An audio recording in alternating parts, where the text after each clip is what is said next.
Hey everyone, Lotus Prince here. Got a quick status update for you. First of all, the results of the poll that I put up on my next game reveal concerning the Resident Evil playthrough is in, and so just about every single person suggested that I do an arranged comparison as opposed to an entire playthrough. So it would sort of be a clip show of Jill versus Jill, seeing which rooms looked different, things like that. The actual crisp playthrough will be saved for Resident Evil Remake. Now, while it was not almost every single person, it was still an overwhelming majority that suggested that the remake playthrough be saved for the order of the game's release, as opposed to immediately after Resident Evil 1.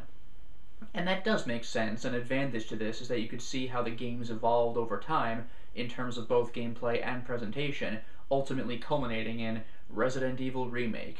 So that'll be an interesting thing to see.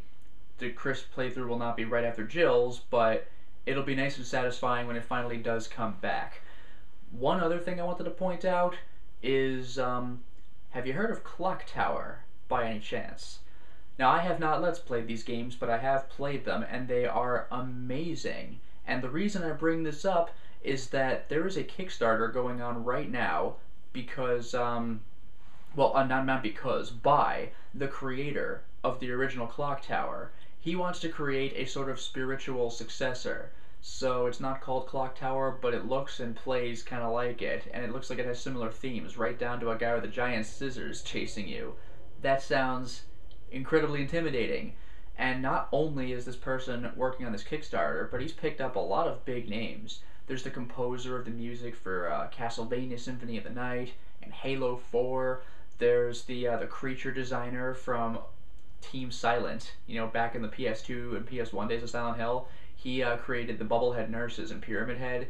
He's working on the project. There are many more big names associated with this thing. It's effectively Clock Tower, except for the actual name Clock Tower. So I am really super excited about this. The game seems to be called NightCry, and I highly recommend that you take a look at this thing and donate to it, because this is something that I really want to see come into existence. I'll be all over this the moment it comes out. It's Clock Tower, what can I say? We haven't seen it since the PS2 era, and I'm itching for another game, so that'll be awesome. I guess I have one last thing, not really an announcement, but I just kind of never mention this in my videos, and I always forget to, and I should. But concerning just following me outside of YouTube, while I don't have a Lotus Prince Facebook page, I just stick to my personal page, I do have a Twitter account.